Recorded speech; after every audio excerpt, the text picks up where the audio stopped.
Skandals 41, jangan mau kalah lagi dengan korporasi tambang asing. Berpuluh-puluh tahun kekayaan tambang bangsa ini dikeruk habis-habisan oleh asing. Freeport contohnya, sudah memperkosa mineral tambang kita sejak tahun 1967 dan menyisakan secuil saja keuntungan untuk bangsa kita yang semestinya mendapatkan porsi keuntungan paling besar sebagai pemilik harta karun di dalam perut bumi pertiwi. Namun keserakahan kapitalis asing itu tidak juga mereda. Selama ini mineral tambang yang diangkat ke permukaan bumi dijual mentah ke luar negeri. Sekian dekade Indonesia hanya menjadi eksportir bahan mentah. Ibarat seorang ibu yang nyaris meregang nyawa melahirkan, namun sang jabang bayi langsung dibawa oleh orang lain. Menjual hanya bahan tambang mentah tentu tidak memberikan nilai tambah bagi bangsa ini. Jika pengolahan mineral mentah itu dilakukan di luar negeri, maka yang mendapatkan nilai tambah adalah orang asing. Celakanya begitu barang-barang itu selesai diolah di negara lain, kita harus mengimpornya kembali sebagai bahan setengah jadi atau bahkan barang jadi. Perlakuan menyakitkan seperti itulah yang selama berpuluh-puluh tahun ini terjadi pada kita. Mental jajahan seolah enggan lepas meskipun sudah puluhan tahun lalu Bung Karno meneriakkan merdeka terhadap imperialisme.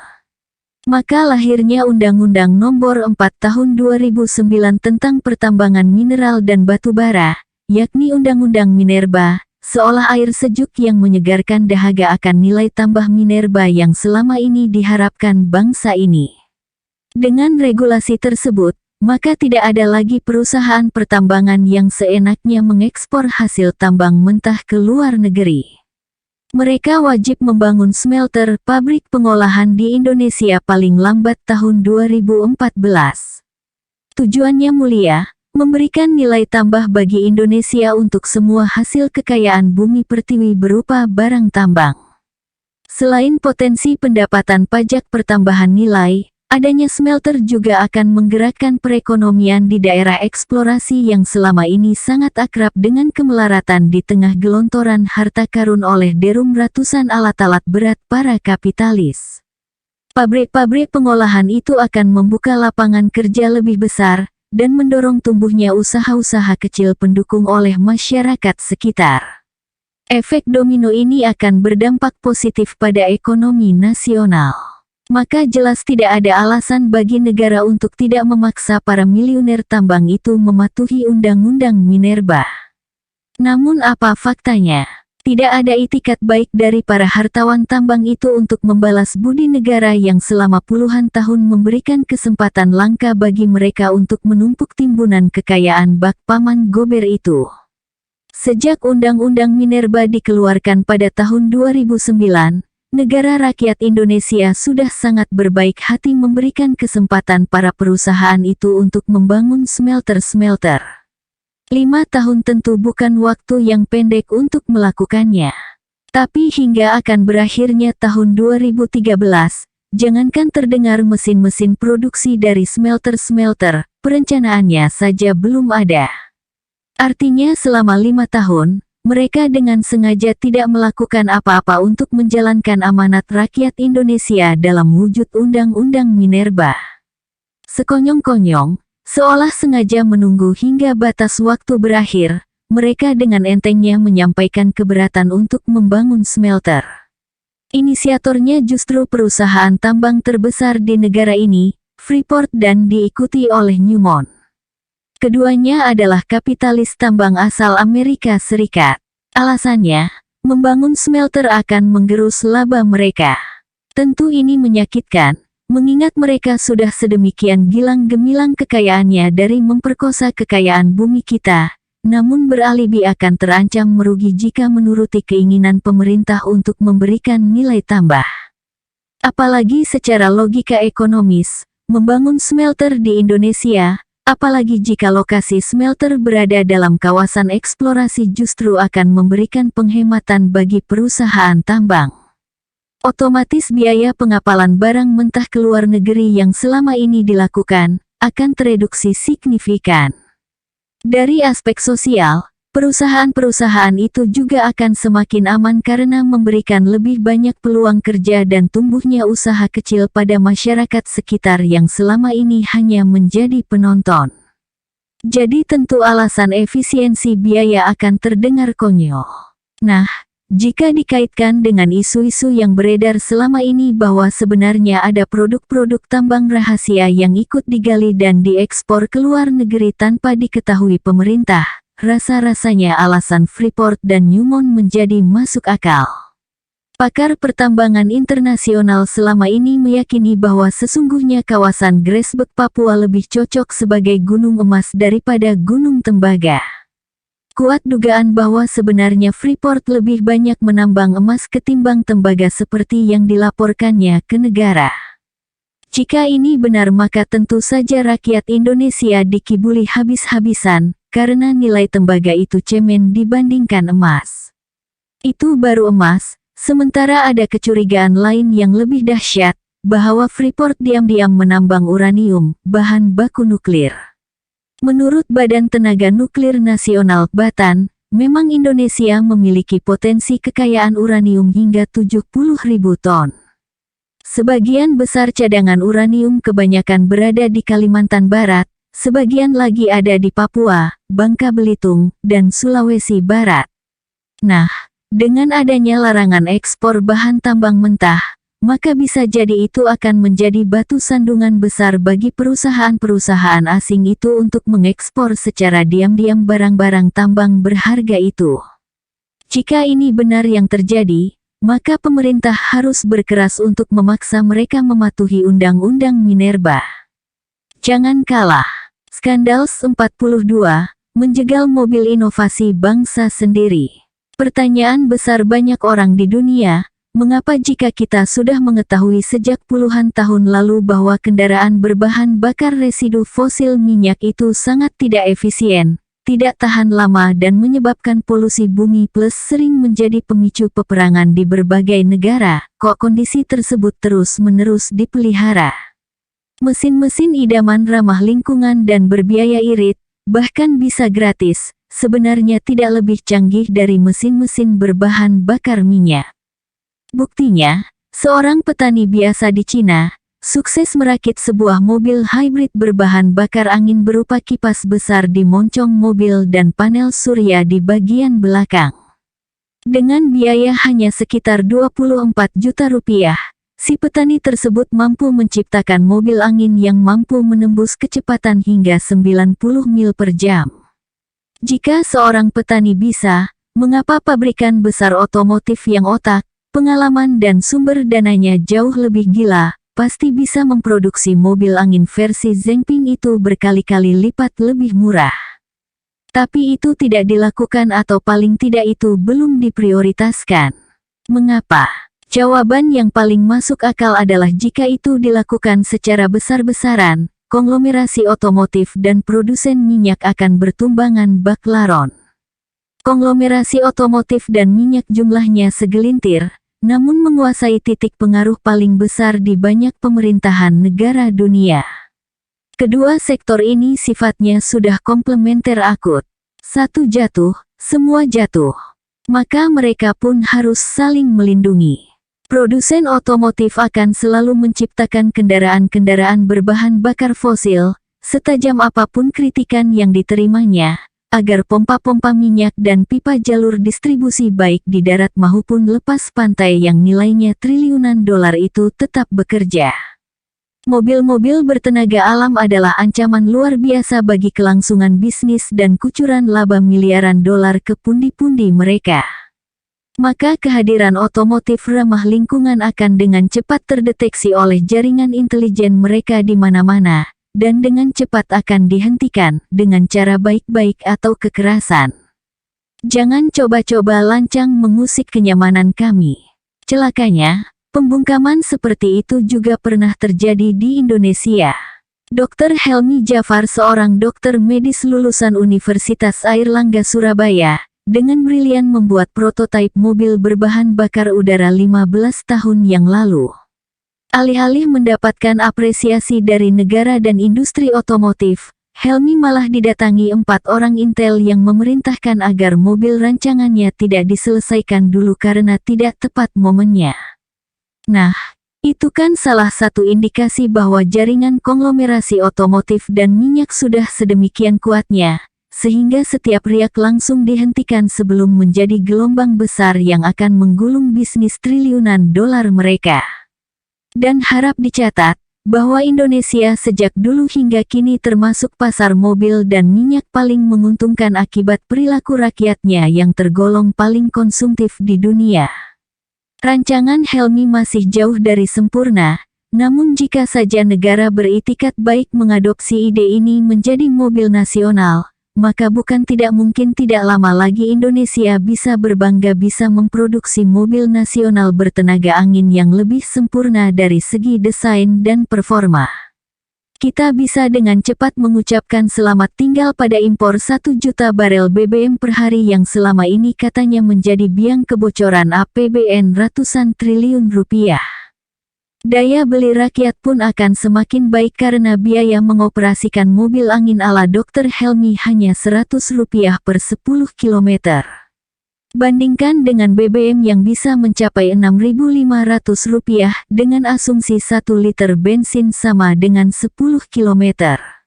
Mobil angin Helmy memang masih banyak keterbatasan, karena belum masuk ke industri, sehingga biaya produksi per unit masih sangat tinggi.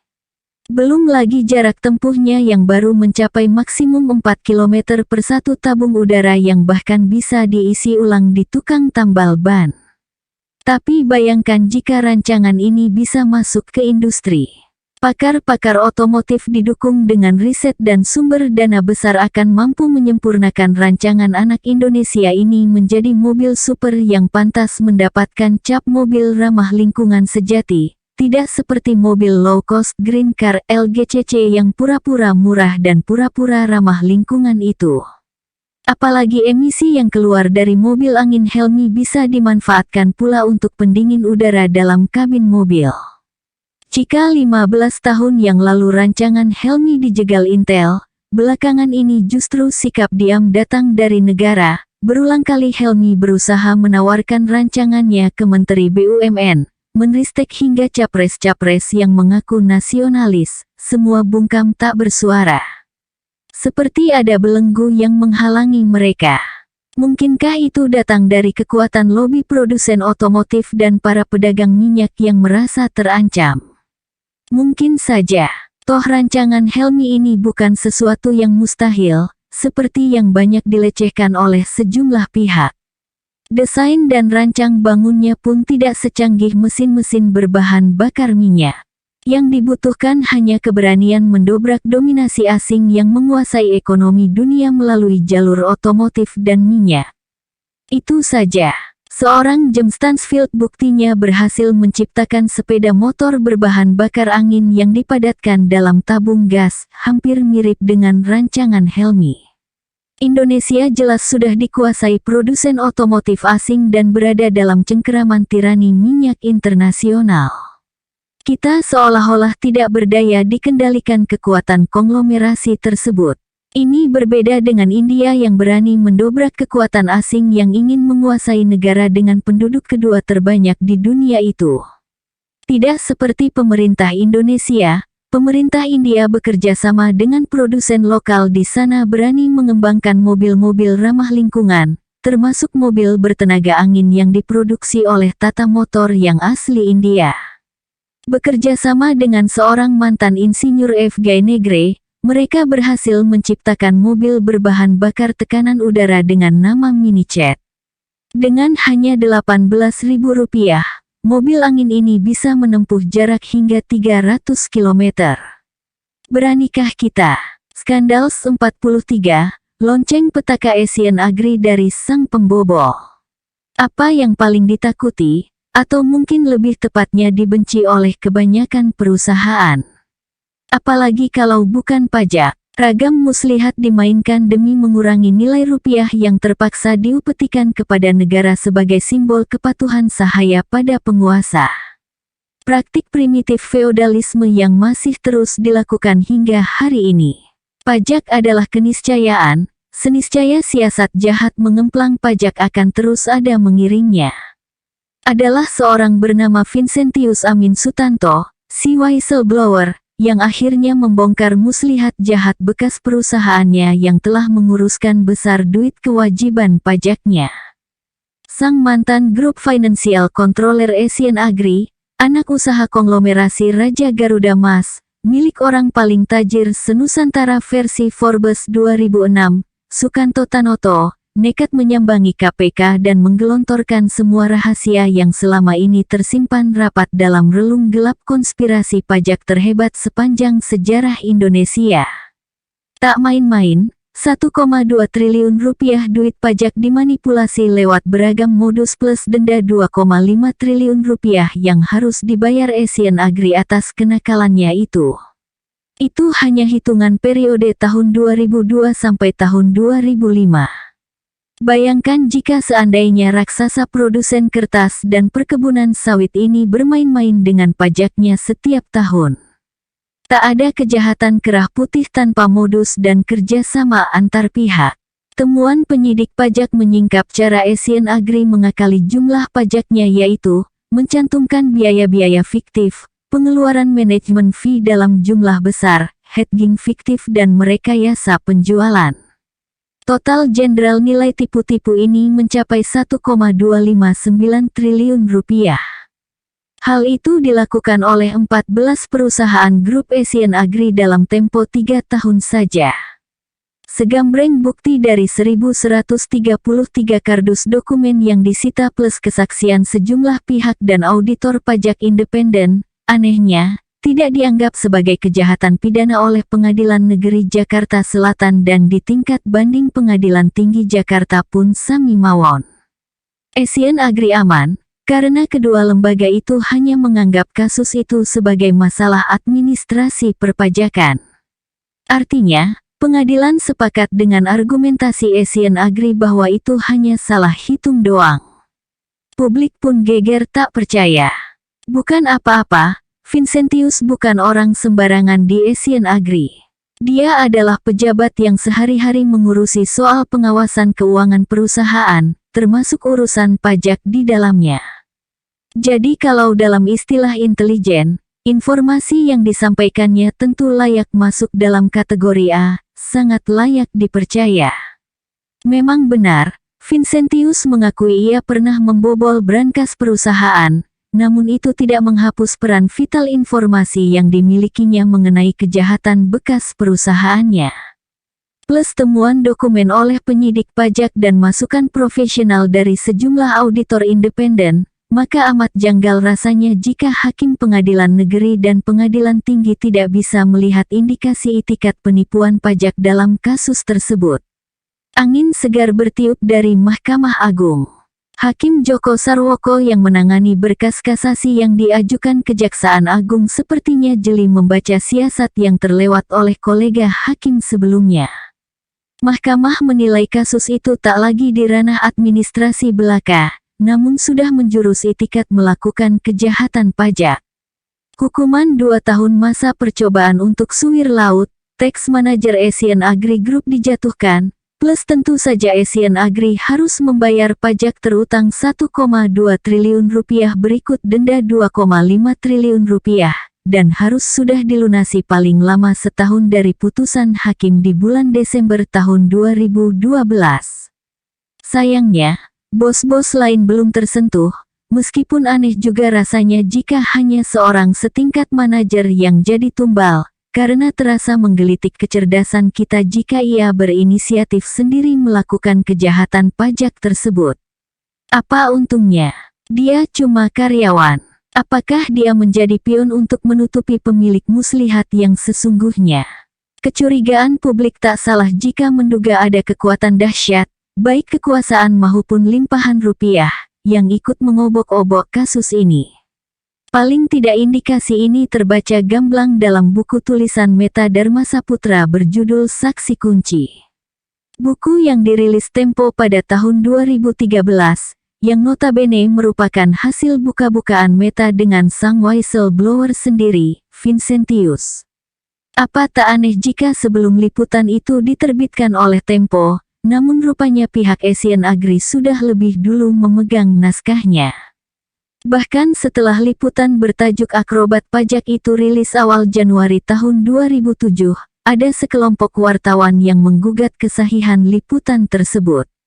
Yang lebih menghebohkan, sejumlah dosen jurusan komunikasi dari UGM pun sepakat membuat penelitian yang diduga titipan, di mana hasil temuan penelitiannya menyimpulkan bahwa liputan Tempo tersebut tidak benar. Tetapi tak sedikit pula yang menganggap putusan MA justru ngawur karena bertabrakan yurisdiksi dengan pengadilan pajak. Masalahnya, sebagian dari perkara Asian Agri sudah ada yang diputus oleh pengadilan pajak. Menurut sejumlah pakar hukum, seharusnya putusan pengadilan pajaklah yang harus dilakukan mengingat sifatnya yang bersifat khusus. Orang tidak boleh dihukum dua kali dalam perkara yang sama. Belum lagi putusan MA itu rupanya dipandang kebablasan karena ikut menghukum korporasi atas kesalahan yang dilakukan oleh karyawan. Argumentasinya, Asian Agri sebagai korporasi tidak masuk dalam dakwaan dan tidak berkesempatan membela dirinya sendiri sebagai korporasi. Kasus Asian Agri ini tak urung menimbulkan ketakutan pada sebagian investor akibat akrobatik hukum di negeri ini. Kasus skandal pajak terbesar ini masih panas, karena Asian Agri menempuh jalur peninjauan kembali PK ke MA. Let's wait and see. Skandals 44, misteri kematian tragis Siska Yovie. Bandung, tanggal 5 Agustus tahun 2013, beberapa saat setelah berbuka puasa. Meski setan diikat kuat selama bulan Ramadan, namun tampaknya sifat iblis telah mewujud dalam dua sosok pria bernama Saifullah alias Ade dan pamannya bernama Wawan.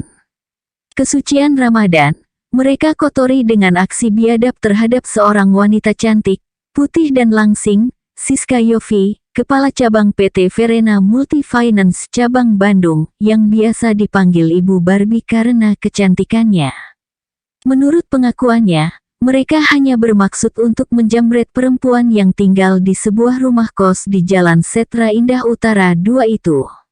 Usai berkeliling mencari mangsa, tak sengaja mereka melihat Ibu Barbie baru saja turun dari mobil Livina hendak membuka pintu pagar. Bergegas keduanya turun dari sepeda motor Suzuki Satrianya, lalu hendak merebut tas perempuan cantik berusia 34 tahun itu. Karena melawan, sigap golok terayun deras, 3 bacokan dahsyat mengoyak dahi dan bagian belakang kepala Siska. Tubuh putih langsing itu ambruk dan rambut panjangnya masuk ke gir roda yang serta-merta menyeret tanpa sengaja perempuan itu hingga 800 meter di jalanan kasar berkerikil. Siska tak kuasa menahan kepergian nyawanya dan ia pun meninggal dalam perjalanan ke rumah sakit Hasan Sadikin Bandung. Sudah. Begitu saja. Apa istimewanya? Toh cerita perampokan yang berujung kematian korban hampir setiap hari terjadi. Kisah ini tentu saja tidak akan masuk menjadi bagian dari buku ini jika tidak ada aroma persekongkolan di balik peristiwa tragis tersebut. Persekongkolan. Wajar jika disebut demikian. Meskipun polisi sudah menetapkan status pelaku berdasarkan pengakuan dan rekonstruksi yang dilakukan bersama Ade dan Wawan, namun tetap saja banyak yang meyakini bahwa masih ada kabut yang menyelimuti siapa dalang sesungguhnya yang menginginkan kematian Siska. Benar Ade mengaku bahwa ia bersama pamannya membunuh.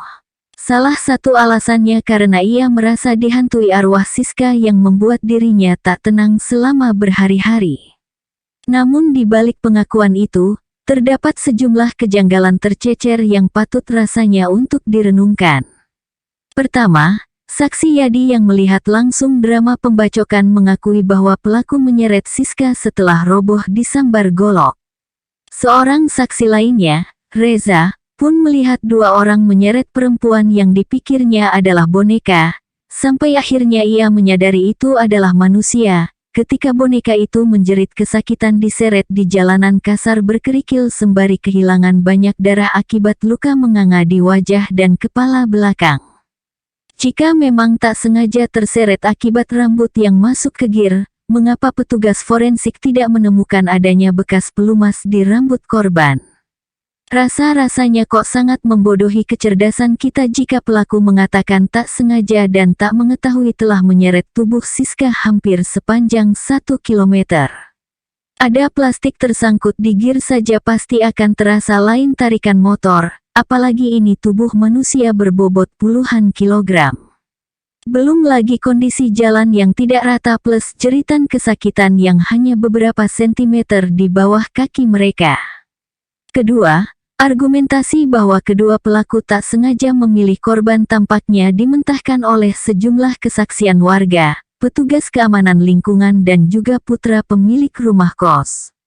Sejumlah pria bersepeda motor Suzuki Satria Trondol sudah beberapa hari mengintai rumah kos dan membuntuti Siska. Kepada warga mereka mengaku disuruh seorang polisi mengawasi gerak-gerik Siska. Artinya, entah itu terkait dengan pelaku atau tidak, yang pasti, Siska sudah digambar. Ketiga, semula polisi menyatakan bahwa dugaan terkuat motif pembunuhan adalah karena dendam. Dilihat dari kesadisan dan tidak adanya barang berharga yang hilang milik korban yang raib. Hanya anehnya, kedua pelaku itu justru mengakui bahwa mereka sempat membawa sebuah ponsel iPhone dan duit Rp1.000.000 berikut tasnya. Namun ibu pemilik kos Hakul yakin ia melihat tas Siska masih ada di dalam mobilnya yang masih menyala ketika ditemukan anaknya masih dalam keadaan menyala di depan pagar rumah. Dugaan polisi semula tiba-tiba saja berubah drastis hanya menyimpulkan bahwa motif pembunuhan cuma pencurian dengan kekerasan yang berakibat kematian. Ini hanya berdasarkan pengakuan kedua pelaku. Oke. Anggaplah ini konspirasi jahat ingin menghabisi Siska, tapi siapa? Siapa yang tega menyuruh membunuh dengan cara sesadis itu? Kebencian atau ketakutan? Apa yang ada di hatinya hingga tak ada lagi nurani kepada perempuan yang tertutup soal urusan pribadinya itu? Temuan polisi di kamar Siska sempat membuka dugaan keterkaitan asmara Siska dengan seorang perwira Polda Jabar yang telah beristri. Dalam surat-suratnya, Siska menuliskan tak ingin memiliki anak dari perwira tersebut, yang belum memiliki anak meskipun sudah 11 tahun menikah. Siska juga sempat mengirim surat kepada istri perwira tersebut memberitahukan bahwa sang perwira masih terus mengejar-ngejar dirinya meskipun ia sudah tak ingin lagi melanjutkan hubungan terlarang mereka. Siska pun kerap berpindah-pindah tempat tinggal untuk menghindari kejarannya. Tak tinggal diam, sang perwira mengakui mengirimkan sejumlah orang untuk menguntit Siska.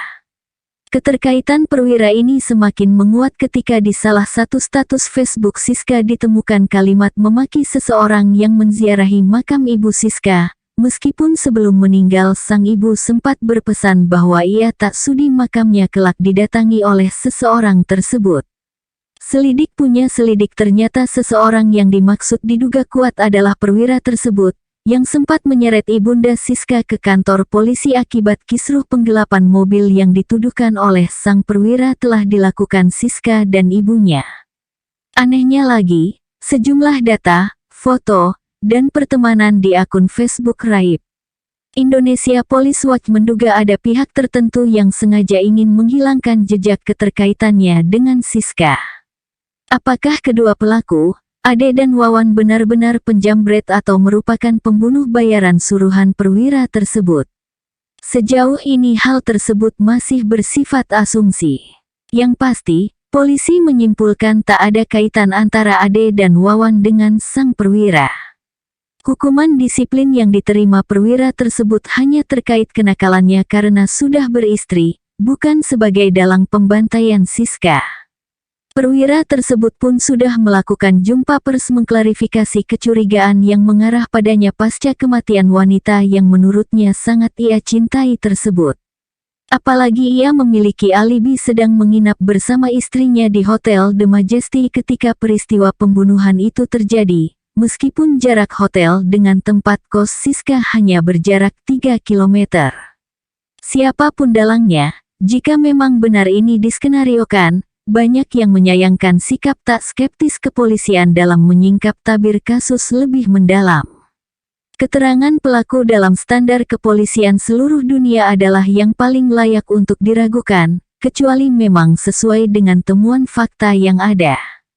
Namun sangat terasa bahwa penetapan motif pencurian dengan kekerasan tanpa adanya motif perencanaan pembunuhan, terasa dangkal karena disandarkan kepada pengakuan pelaku, sementara keterangan saksi dan bukti-bukti yang ada cukup bertentangan dengan keterangan pelaku. Patutkah kita bertanya, ada apa ini? Apakah polisi sedang melindungi seseorang yang berkepentingan di balik kasus ini? Skandal 45, ketika anak-anak Borju bermain pil janda. Kotak berwarna coklat itu mencelat keluar setelah tangan seorang anak muda bernama Hardy melemparkannya dari jendela Porsche Panamera berkelir hitam mengkilat. Pada pagi buta menjelang subuh itu tersibak sebuah cerita yang tak sekadar berita kecelakaan lalu lintas belaka. Peristiwa tabrakan antara Porsche hitam dengan mobil Daihatsu Sirion di depan Pacific Place SCBD pada April tahun 2013 lalu ternyata berbuntut terbongkarnya sindikat anak-anak muda tajir pemain pil Happy Five, sering disebut pil janda karena warnanya yang pink centil. Apes datang tak terduga. Lepas kedua pemuda Borju, anak-anak pengusaha kaya dari Pekanbaru dan Bandar Lampung itu, dugem dari kawasan Kuningan Jakarta Selatan, justru Porsche yang dikendarai oleh Denny Leonardi menabrak Sirion yang dikemudikan Isdwari. Dalam keadaan mabuk, Denny turun dari mobil dan bertengkar mulut dengan Isdwari. Karena mengundang perhatian sejumlah security SCBD, Denny mulai ngeper dan memutuskan kembali ke mobil.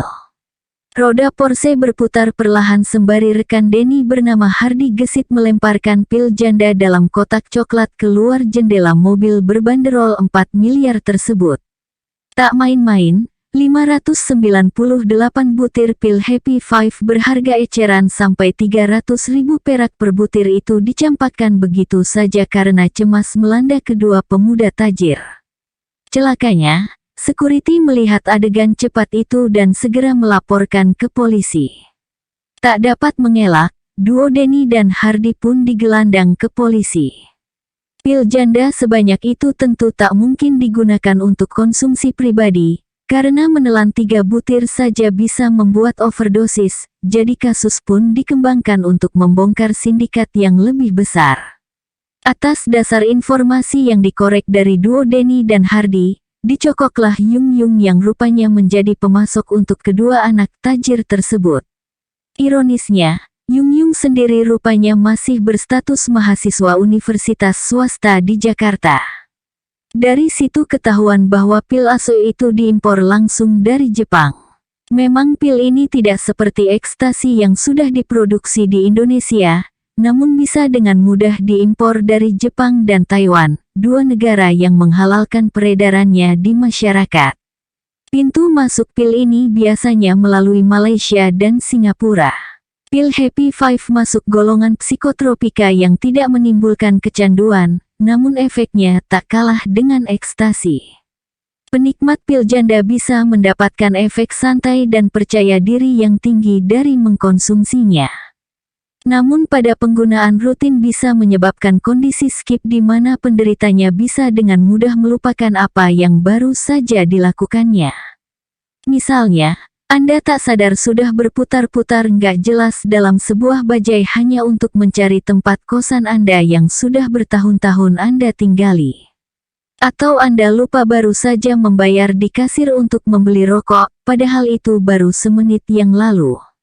Terkadang penggunanya juga bisa mengalami denyut nadi terpacu kencang, keringat berlebihan, tubuh bergetar, gangguan pandangan, gagap bicara sampai mengalami pingsan. Jangan bayangkan para pengedar pil ini bertampang sangar atau kumal, karena meskipun strata pil ini masih di bawah ekstasi namun pil ini sangat disukai anak-anak muda borju alias tajir perkotaan. Harganya pun beragam. Mulai kualitas ecek-ecek seharga Rp30.000 per butir hingga kualitas top mencapai Rp300.000 perak per butir seperti yang diedarkan oleh trio Yung Yung, Denny dan Hardy. Lewat anak-anak elit seperti merekalah pil ini cukup banyak beredar di kalangan pelajar dan mahasiswa berduit, termasuk juga para pesohor. Selebritis cantik, Jennifer Dunn juga terjerembab pil ini pada tahun 2009 lalu. Lebih heboh lagi, mantan Wakil Direktur Narkoba Polda Sumatera Utara, AKBP Apriyanto Basuki pun tersungkur ke penjara akibat si Pinky ini. Skandal 46, uang jamu ijon jabang bayi. Seandainya ketika itu Tuhan tidak merapatkan kedua kaki mungil sesosok janin bayi di dalam rahim seorang wanita hingga membuat jenis kelamin jabang bayi itu tak kelihatan, maka barangkali bayi tampan itu sudah menjadi korban persekutuan jahat sindikat penjualan bayi yang terbongkar awal Januari tahun 2013 lalu. Pasalnya, si empunya bayi nyaris saja setuju melepas bayinya kepada Tati, perantara mafia bayi di Bilangan, Jakarta Barat. Sebut saja si Eneng, perempuan 22 tahun itu kebablasan dengan sang kekasih yang kabur. Kondisi kemiskinan orang tua si Neng tak memungkinkan untuk kedatangan satu penghuni baru yang pasti menguras biaya lebih mahal dari apa yang sehari-hari bisa mereka makan. Perjanjiannya ketika itu, jika dari hasil USG bayinya perempuan, maka akan dibanderol 7 juta rupiah, sedangkan jika laki-laki hanya akan ditebus sebesar 5 juta rupiah. Nah, karena jenis kelaminnya tertutup pada saat di USG itu, Tati ogah membayar. Begitu tahu bayi si Neng tampan, Tati mengiming-imingi duit 17 juta rupiah, tapi gantian si Neng yang ogah. Perempuan miskin, remaja putri bunting di luar nikah adalah pemasok-pemasok yang tak pernah berhenti mengalir. Plus mimik penuh harap, wajah-wajah pasutri kesepian dan rindu tangisan bayi menjadi pasar yang nilai ekonomisnya menggiurkan. Klop sudah.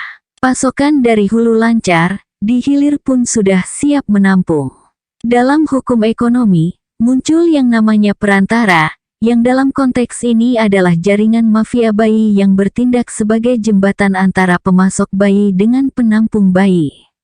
Bisnis bayi cuannya dahsyat. Modal awalnya, uang jamu, istilah yang digunakan mafia bayi sebagai uang perawatan semasa hamil.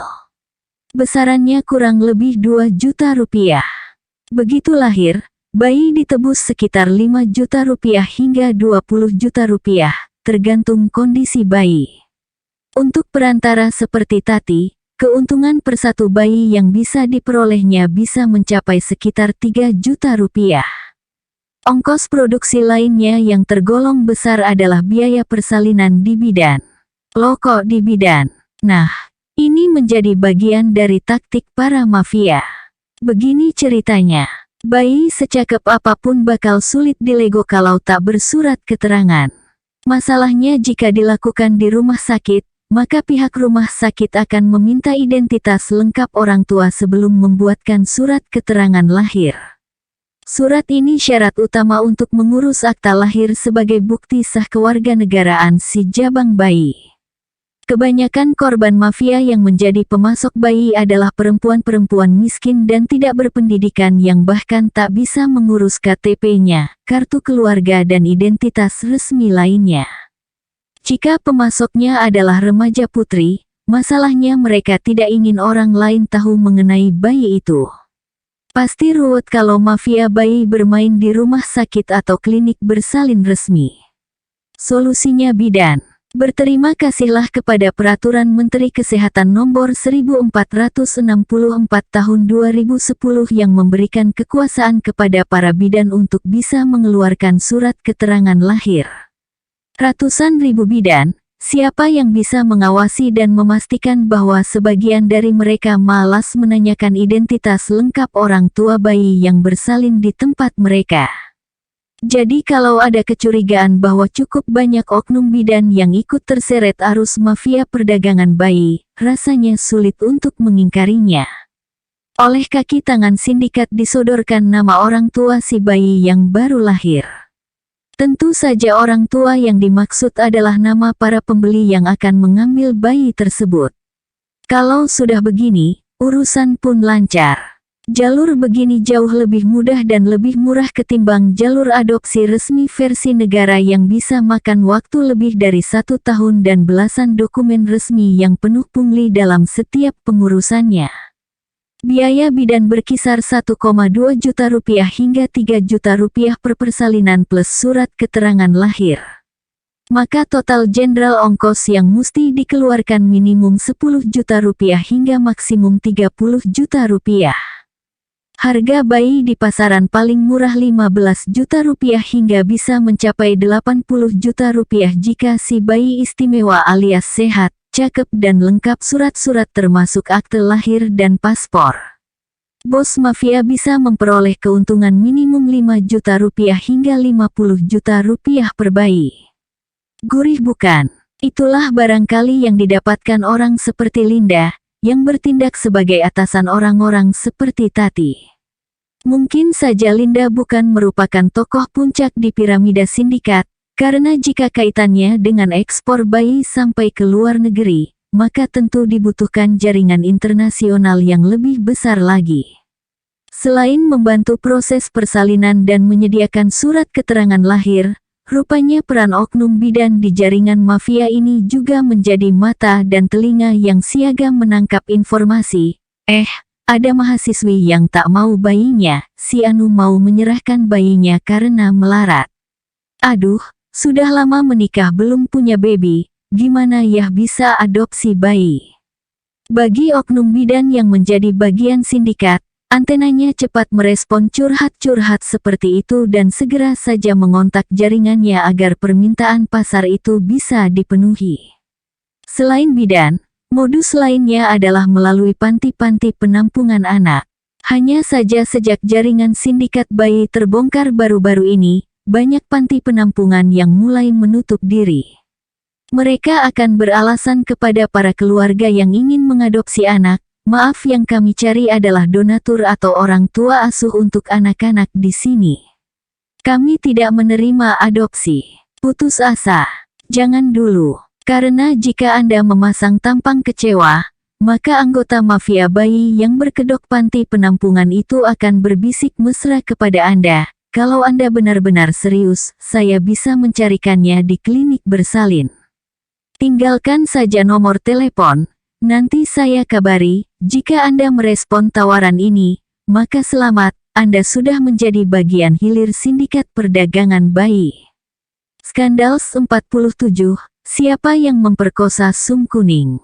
Sedahsyat apa sebuah kasus perkosaan yang melanda Sumarijem ketika lembaga sekelas Kopkamtib harus turun tangan mengambil alih dari tangan polisi? Tentunya, dahsyat banget. Bagaimana tidak, jika lembaga yang biasanya mengurus masalah terorisme, tindakan subversif ingin mengacaukan dan menggulingkan pemerintah negara yang sah di era Orde Baru, harus turun kelas mengurusi kasus pemerkosaan seorang wanita penjual telur ayam berusia 18 tahun. Presiden Soeharto ketika itu ikut turun tangan pada kasus ini. Hari itu tanggal 21 September tahun 1970, seorang gadis belia tak pernah menyangka hari naas di mana ia sedang menunggu bus di pinggir jalan. Tiba-tiba saja sejumlah pria turun dari mobil dan menyeretnya secara paksa masuk ke dalam mobil. Tidak ingin mangsanya berontak, obat bius sejenis eter pun diberikan kepada gadis tersebut hingga mereka tiba di sebuah rumah di kawasan Klaten. Biadabnya, gadis Malang yang belakangan diketahui bernama Sumarijem alias Sum itu digilir beramai-ramai oleh gerombolan tersebut mulai dari pukul 7 malam sampai jam 2 pagi. Kemudian dengan seenaknya Sum ditinggal begitu saja di pinggir jalan. Namun rupanya petaka tak hendak meninggalkan Sum. Begitu gadis itu melaporkan kejadian perkosaan yang menimpanya, anehnya polisi malah menuduhnya telah mengarang laporan palsu. Penghinaan polisi tidak berhenti di sana, karena Sum justru dilecehkan dengan menyuruhnya menanggalkan seluruh pakaiannya. Modusnya ingin mencari simbol palu dan arit komunis di tubuh perempuan itu. Masa-masa itu memang mantan Presiden Soeharto sedang getol-getolnya memburu orang-orang yang terkait PKI. Sum dituduh anggota Gerwani, underbow PKI di Indonesia. Dalam pengakuannya kepada wartawan, ketika itu ia dipaksa membuat versi cerita yang berbeda dari yang sesungguhnya terjadi. Ancaman disetrum listrik ikut menyertai pemaksaan tersebut. Alih-alih mendapatkan keadilan, Sum malah dijadikan tersangka karena membuat laporan palsu hingga disidangkan di Pengadilan Negeri Yogyakarta. Skenario semakin menyesatkan ketika dalam persidangan polisi menghadirkan seorang tukang bakso bernama Trimo yang ikut dipaksa untuk mengakui bahwa dialah yang memperkosa Sum. Tentu saja Trimo sudah dipukuli terlebih dahulu. Sum sendiri begitu tersiksanya selama di tahanan polisi, karena selain dipaksa mengakui berhubungan badan dengan Trimo, ia juga harus menahan sakit tak terperi karena tidak disediakan obat-obatan untuk sakit yang dialaminya. Syukur Hakim Muljarto menolak tuntutan jaksa yang terkesan memaksakan hukuman atas laporan palsu oleh Sum. Hakim yang jeli melihat kasus itu membebaskan Sum dan Trimo. Jenderal Polisi Hoegeng mencium gelagat rekayasa dari kasus Sum Kuning ini. Ia pun membentuk tim pemeriksa Sum Kuning pada tahun 1971. Tim ini dibentuk atas kegelisahan menyakitkan dalam hati Hoegeng, bahwa ada kekuatan dahsyat yang berusaha mengendalikan arah kasus ini demi menutupi keterlibatan sejumlah anak-anak pejabat tinggi kepolisian dan keluarga terah keraton. Ketika tim itu mulai bekerja, media pun ramai memberitakan bantahan keluarga-keluarga elit yang diduga terlibat memperkosa Sum. Ironisnya, Hoegeng kemudian dipensiunkan pada tanggal 2 Oktober tahun 1971 sebagai Kapolri ketika itu. Tim bentukannya pun kehilangan arah. Lucunya, polisi kemudian malah menyodorkan 11 nama orang-orang biasa yang disetting sebagai pemerkosa Sum. Yang janggal dari temuan baru-baru tersebut adalah, tiba-tiba saja Sum mengingat dengan jelas semuanya, termasuk jenis dan warna mobil van dan bahkan jumlah pintu mobilnya, hingga ia mengingat setiap rute jalan yang dilalui pemerkosa sampai di rumah Karyo Teklek di Desa Ngangkruk, Klaten, tempat ia telah digilir. Padahal sebelumnya ia mengakui diculik dan diperkosa hanya oleh 4 orang lelaki. Aneh juga ia bisa dengan jelas mengingatnya meskipun ia dibius hingga tak sadarkan diri ketika itu. Lucunya, ternyata mobil van merek Opel B4885A itu rusak berat dan sedang berada di Semarang pada saat kejadian. Entah apa yang terjadi pada Sum, sehingga ia memberikan kesaksian yang diduga telah disetir sedemikian rupa oleh oknum-oknum tertentu di kepolisian.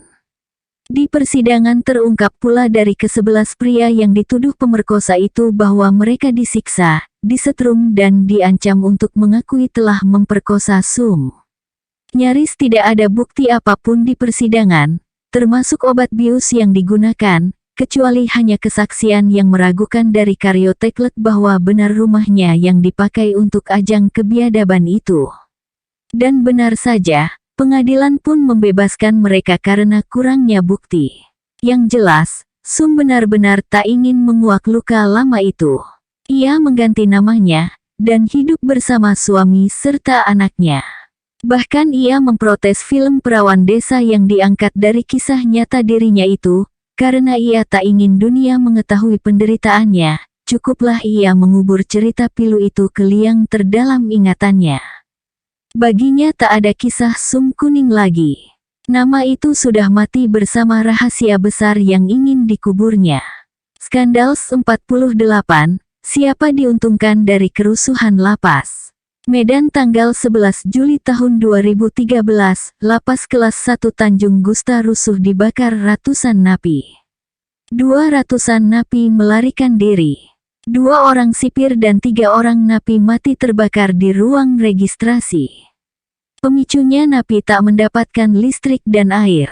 Ujung-ujungnya napi memberontak karena isu pengetatan remisi pengurangan hukuman untuk terpidana narkoba, korupsi dan terorisme.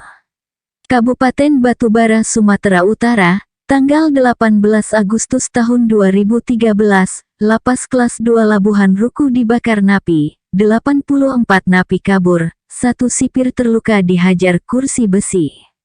Buntut dari isu pengetatan remisi buat napi koruptor. Lapas Tulungagung kelas IIB ikut-ikutan rusuh. Pemicunya adalah provokasi napi yang berpesta minuman keras yang merembet ke napi lainnya.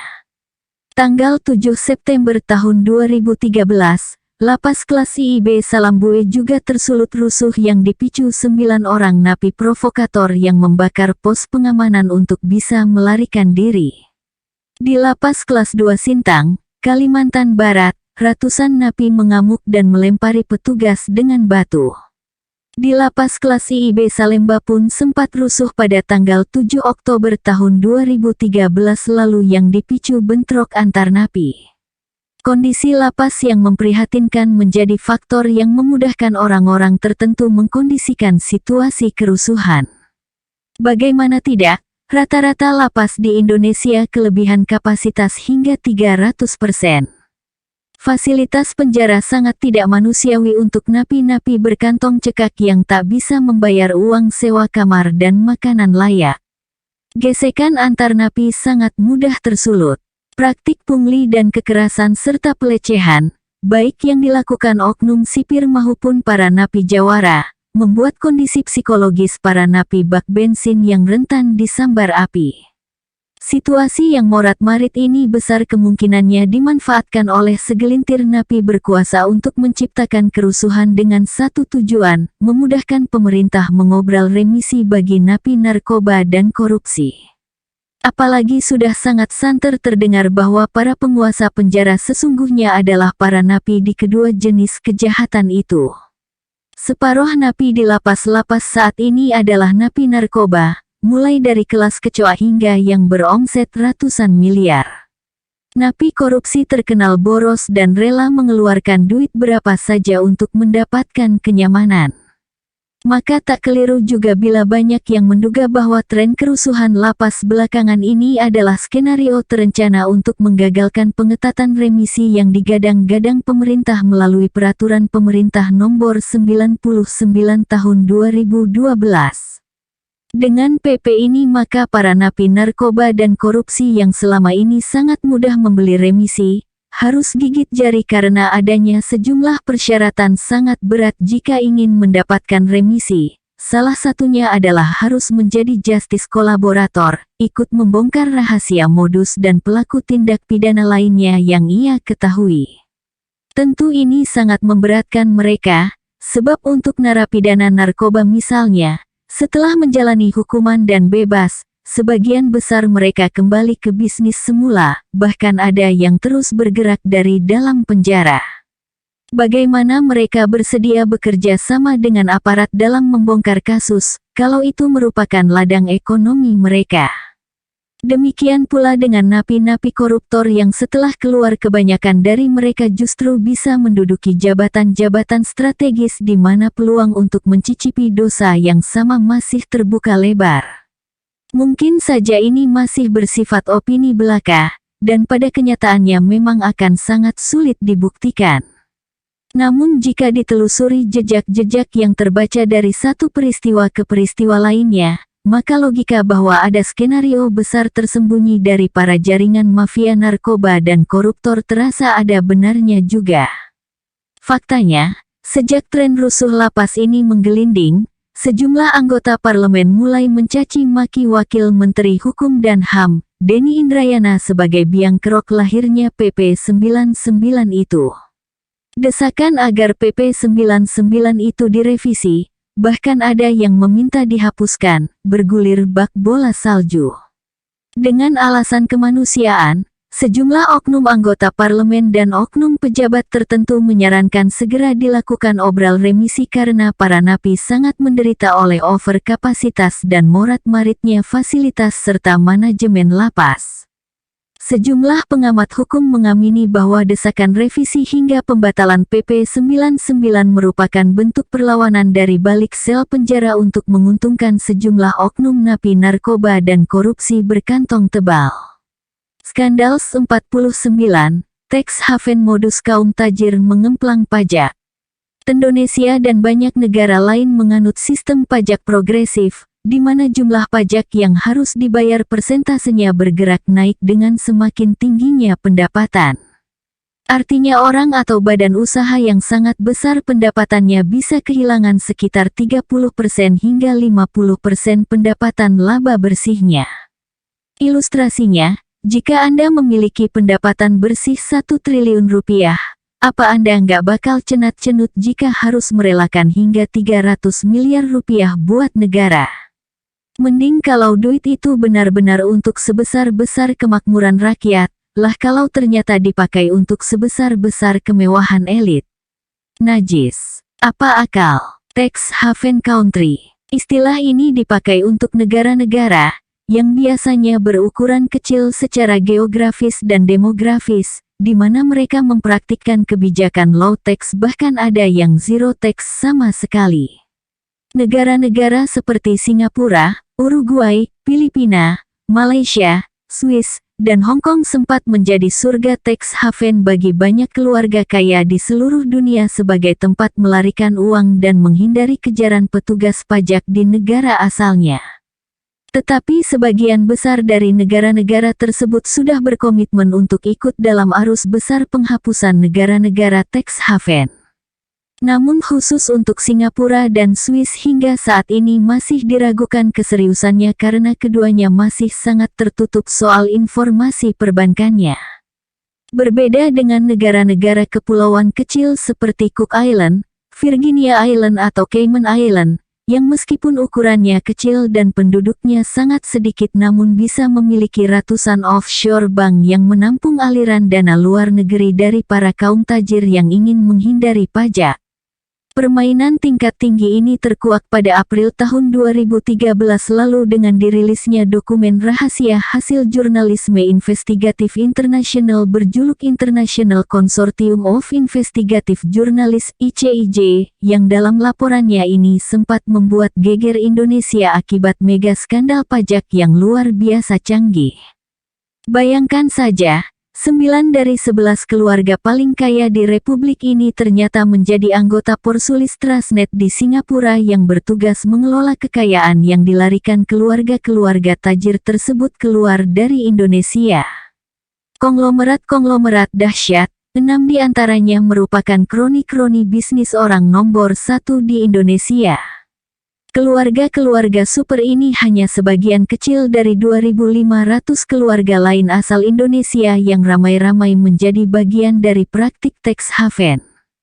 Perilaku ini tentu membawa dampak merugikan bagi bangsa ini yang kerap kekeringan anggaran bersumber dari pajak untuk memberikan kehidupan yang layak bagi rakyatnya. Tak kurang dari organisasi sekaliber Global Financial Integrity yang bermarkas di Washington, dalam risetnya mengungkapkan bahwa Indonesia kehilangan penghasilan pajak tak kurang dari 10 miliar dolar hanya dalam kurun waktu 2001 hingga 2010. Angka yang lebih dahsyat mencuat dari pernyataan anggota DPR Republik Indonesia yang juga pengamat ekonomi, Derajat Hadiwibowo, bahwa potensi kehilangan pajak bisa melampaui 30 miliar dolar alias 300 triliun rupiah. Berapa banyak keluarga di bawah garis kemiskinan yang bisa dientaskan dengan duit segitu besar? Berapa banyak sekolah bisa diperbaiki? Berapa banyak jembatan yang bisa dibangun agar anak-anak tidak perlu menyeberangi arus deras sungai menggunakan seutas tambang hanya untuk menuju dan pulang sekolah? Saking dahsyatnya, Indonesia sendiri menempati urutan kelima dari 150 negara berkembang di dunia yang orang-orang kayanya suka menerbangkan duit ke luar negeri. Bagaimana modus praktek tax haven? Desember tahun 2008 lalu The United States Government Accountability Office menetapkan sejumlah indikator untuk mengidentifikasi negara-negara yang mempraktikkan tax haven. Pertama, negara tersebut tidak ada pajak atau pajak hanya nominal saja. Kedua, tidak ada pertukaran informasi perpajakan dengan negara lain. Ketiga, tidak ada transparansi dalam penerapan undang-undang dan peraturan pelaksanaannya. Keempat, tidak ada kewajiban bagi badan usaha asing untuk berada secara fisik pada negara tersebut. Artinya boleh hanya nama dan domisilinya saja, tanpa perlu membuka kantor sama sekali. Kelima, negara-negara tersebut mempromosikan wilayahnya sebagai offshore financial center. Nah, dengan kelonggaran seperti ini, maka berbondong-bondonglah keluarga-keluarga super tajir Indonesia ikut dalam praktik offshore bank ataupun trust company.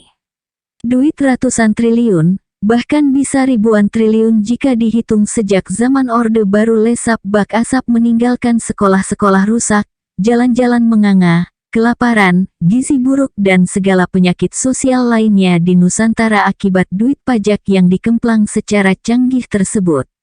Dengan pohon duit dan kekuasaan serta akses informasi yang luas, keluarga-keluarga tajir ini bisa leluasa memberi sayap pada brankasnya untuk terbang ke negara-negara tax haven dengan berbagai cara, di antaranya. Pertama, personal residency, yaitu dengan memindahkan domisili tempat tinggal ke negara tax haven. Banyak orang-orang kaya yang rela berpindah kewarganegaraan demi mengurangi kewajiban pajaknya. Kedua, trading dan aktivitas bisnis dengan mendirikan perusahaan lokal di negara tax haven. Enaknya, tidak ada kewajiban mendirikan kantor atau pabrik atau gudang secara fisik di negara tax haven tersebut, sehingga potensi terjadinya banyak perusahaan dummy boneka atau bahkan fiktif sangat mungkin terjadi. Ketiga, financial intermediary, yaitu dana dihimpun dari negara-negara berpajak rendah untuk kemudian disalurkan ke negara-negara yang memberlakukan pajak tinggi. Keempat, transfer pricing merupakan transaksi yang dilakukan antar kelompok usaha sebuah perusahaan tertentu dengan harga yang tidak wajar, seperti menaikkan harga atau sebaliknya menurunkan harga dengan tujuan mengelabui laba sebenarnya sehingga pembayaran pajak menjadi rendah. Atau ada juga yang dilakukan untuk windows dressing di mana profit perusahaan terlihat kinclong di laporan keuangan agar mampu menarik investor. Praktik ini semakin mudah apabila kelompok usaha multinasional memiliki sejumlah divisi atau perusahaan dummy di negara-negara tax haven. Skandal 50, advokat pembela atau makelar. Maju tak gentar membela yang bayar. Faktanya, pertama, Haposan Hutagalung, pengacara yang diduga terkait dengan pesakitan pidana pajak Gayus Tambunan, dihukum bersalah atas tuduhan suap, mendapat hukuman penjara 12 tahun dan denda 500 juta rupiah. Kedua, Lambertus Palang Alma, masih terkait Gayus Tambunan. Divonis 3 tahun penjara oleh PN Jakarta Selatan dan denda 150 juta rupiah. Ketiga, Syarifuddin alias Popon, divonis 2 tahun 8 bulan penjara atas dugaan suap terhadap pegawai Pengadilan Tinggi DKI terkait kasus yang melibatkan mantan Gubernur Aceh Abdullah Puteh di tahun 2005. Keempat, Ramlan Comel, lawyer PT Bumi Siak Pusako Riau sempat divonis 2 tahun penjara di PN Pekanbaru, sebelum akhirnya dibebaskan di tingkat Pengadilan Tinggi dan Kasasi di Mahkamah Agung. Uniknya, ia sempat menjadi hakim ad hoc Tipikor Bandung sebelum mundur di tahun 2011. Kelima, Harini Wijoso, terlibat suap pegawai dan hakim agung untuk mengurus kasasi pengusaha Probo Sutejo. Divonis MA 3 tahun penjara dan denda 100 juta rupiah. Keenam, Adner Sirait, terlibat dalam kasus penyuapan Hakim Pengadilan Tinggi Tata Usaha Negara DKI Jakarta. Dia divonis 4,5 tahun penjara dan denda 150 juta rupiah. Ketujuh, Mario C. Bernardo keponakan lawyer Kesohor Hotman Sitompul, ditangkap KPK memberikan uang suap kepada pegawai Mahkamah Agung. Kasusnya sedang berproses di KPK. Kedelapan, teranyar, Susi Turandayani, lawyer yang ikut tertangkap tangan dugaan penyuapan Ketua Mahkamah Konstitusi, Akil Mukhtar. Gan, itu baru 8 oknum advokat kotor yang ditangani KPK, belum yang ditangani oleh polisi dan kejaksaan di seluruh Indonesia. Termasuk dugaan lalu lintas catatan suap oleh kantor pengacara Lukas dan partner yang memuat ratusan transfer uang, yang diduga suap ke sejumlah lembaga hukum termasuk Mahkamah Agung. Kasus ini sendiri sedang berproses secara hukum.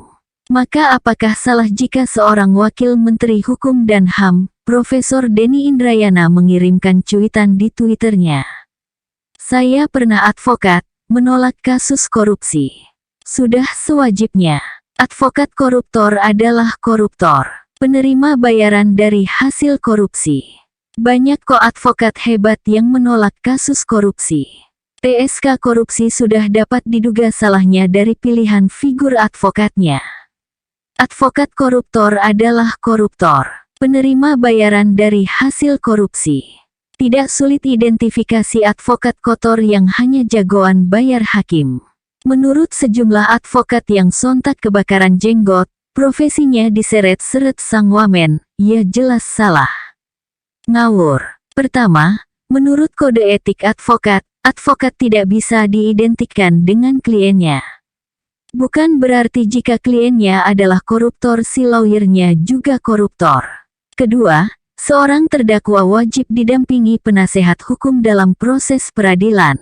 Artinya, seorang advokat tidak boleh menolak klien yang terlibat kasus korupsi. Ketiga, kata O.C. Kaligis, lawyer terpidana mega korupsi Nazarudin, semua advokat bersih kecuali terbukti korupsi.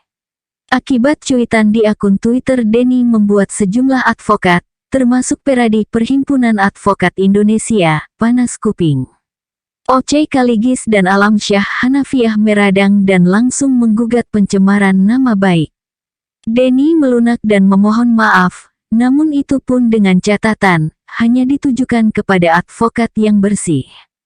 Tapi kelirukah sang wamen, yang mantan Kepala Pusat Kajian Anti Korupsi Pukat Universitas Gadjah Mada itu, menyentil malpraktik sejumlah oknum? Kata ini mungkin lebih manis ketimbang menggunakan kata banyak advokat yang berkonspirasi dengan lagi-lagi oknum aparat penegak keadilan di negeri ini.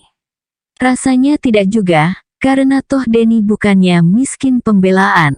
Buktinya, mantan Ketua Mahkamah Konstitusi, Mahfud MD menilai, dibandingkan para koruptor yang hanya dihukum 1 tahun, itu sampah. Denny akan terhormat di mata publik hukum. Ada beberapa oknum pengacara yang membela koruptor dengan menghalalkan berbagai cara. Kata Profesor Dr. Frans Hendrawinata, anggota Komisi Hukum Nasional. Sebagian advokat telah kehilangan rasa malu dan idealisme sehingga memperdagangkan dan menukangi perkara di berbagai tingkat proses peradilan. Kata Dr. Adnan Buyung Nasution, pengacara senior, mantan Dewan Pertimbangan Presiden SBY. Ada 3 tipe pengacara. Pertama, yang tak pernah pakai cara suap. Kedua, tak mau memberi suap, tapi tak melarang kliennya memberikan sendiri suap kepada hakim. Ketiga, advokat yang dari awal sudah punya strategi menyuap hakim. Advokat tipe pertama rata-rata kasusnya kalah terus. Lama-lama pamornya turun dan pengacara bersih tak laku lagi. Kata Nudirman Munir, advokat yang juga anggota Komisi Hukum DPR Republik Indonesia. Masalah utama bukan di pengacara. Advokat ngasih duit, so what? Dia menghadapi sistem hukum yang bobrok di Indonesia. Dalam sistem penegakan hukum feodalis di Indonesia ukurannya duit. Kata Tommy Sihotang, advokat yang juga wakil ketua Kongres Advokat Indonesia. Dengan banyaknya advokat yang membela cuitan Denny, apakah salah kita menduga bahwa memang benar ada banyak advokat yang melacurkan dirinya menjadi makelar kasus dengan menjadi bagian dari persekongkolan mafia hukum? Bukan apa-apa. Pengalaman penulis sendiri ketika di pertengahan 2013 lalu, sedang mencari-cari lawyer di Jakarta untuk mendampingi salah satu keluarga yang terlibat masalah pidana, secara kebetulan mengalami peristiwa persis yang digambarkan oleh Nudirman Munir. Lawyer pertama menawarkan fight di pengadilan, tetapi jika keluarga mau bermain dengan aparat maka mereka akan lebih suka karena urusan bisa lebih mudah dan cepat kelar. Honor yang dimintanya 25 juta rupiah hingga 30 juta rupiah. Pas dulu deh, nyari yang lain dulu. Lawyer selanjutnya, dari pertama ketemu sudah nanya, abang punya anggaran berapa buat hakim? Fee lawyer dipatok 50 juta rupiah. Maklum, yang ini tinggalnya aja di salah satu apartemen di kawasan paling mahal di Jakarta. Tapi penulis berpikir, jika memang strateginya bayar hakim terus apa gunanya lawyer? Kenapa nggak saya sendiri yang datang ke hakim terus negosiasi vonis paling ringan? Toh saya bisa ngirit 50 juta rupiah karena nggak harus sia-sia bayar lawyer. Lawyer terakhir, nah, ini. Cuma minta 15 juta rupiah. Yang ini bilang sudah nggak usah nyuap, fight aja. Orang bukti-buktinya lemah. Cocok nih, gua suka gaya lo. Polisi minta duit, dicuekin. Jaksa ngasih kode, dicuekin. Hakim buka jalan, dicuekin juga. Alhasil, alhamdulillah, saudara saya itu dihukum jauh lebih berat dari kasus serupa lainnya.